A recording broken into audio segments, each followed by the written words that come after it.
Hi, welcome. It's Kenny Russell, Bulldozer of Faith, living life in the Spirit. We're on a Planting Seeds of tour here in the USA and just gathering testimonies of what the Father is doing in the hearts of so many. Coming back to Torah might sound like a scary thing, but what I want you to see through these testimonies is the first-hand experience of what it really means coming back to Torah. And with Sarah here in Virginia. Sarah, welcome. How are you? Fine. Thanks for joining with me. Sure. Now, coming back to Torah sounds really quite strange.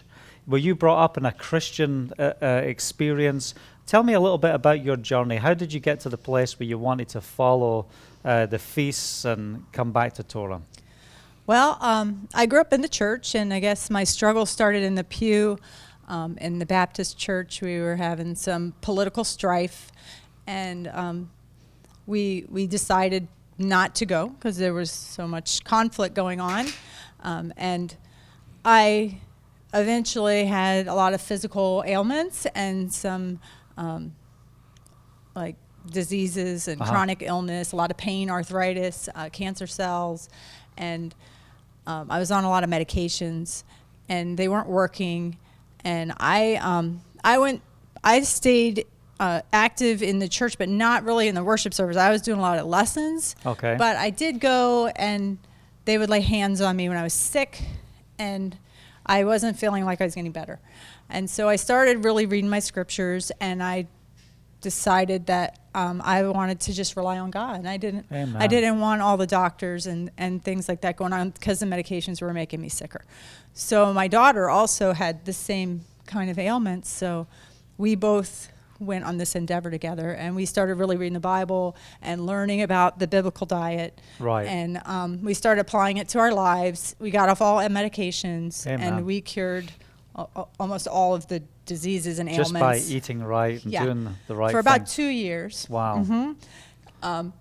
We did a lot of praying, and deliverance is what I call it. Physical and spiritual deliverance took about 2 years to recover. And during that time, I started studying, the Hebrew roots. And I did a cultural immersion, and I started going to Messianic groups and their temples all around the area, and eventually took it home to my husband, who hadn't been to a church in years. And he started to say, yeah, that makes sense. And he then led because he was seeing the difference that was happening in your life through these years of change. Yeah. He was seeing that witness. That's incredible. Mm-hmm. And he was finding it in Scripture. Right. Because what was going on there, like even the day that we worshiped, it didn't make sense. And it wasn't what we were reading. And the things they were doing wasn't, even with my sickness, they weren't believing I could do that by faith. They wanted me to be in the medical industry, and they wanted me to have the doctors, and I didn't understand how you could lay hands on someone and then say go to the doctor. Right. So it's not what I was reading. We want to see transformation. That's exciting. So, obviously you're seeing, coming back to the food laws, following these principles, you're seeing the blessings of the Father.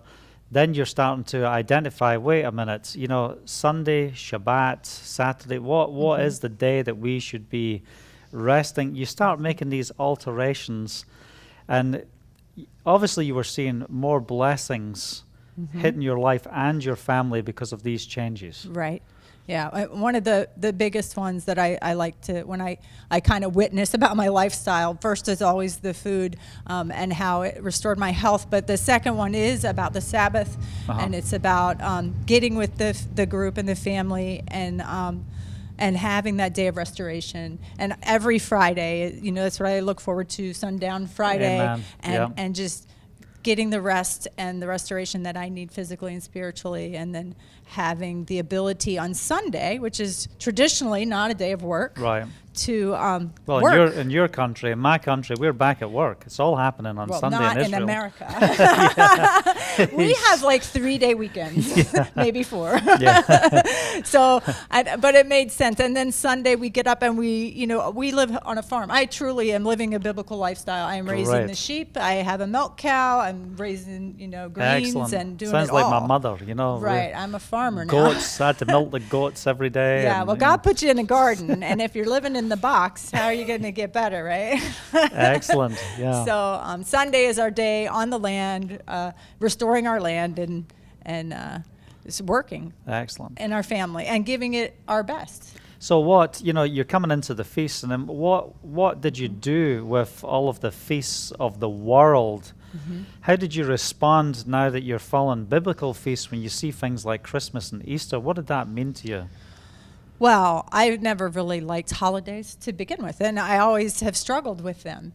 And I guess maybe I'm not a very materialistic person, first of all, so I don't take gifts well.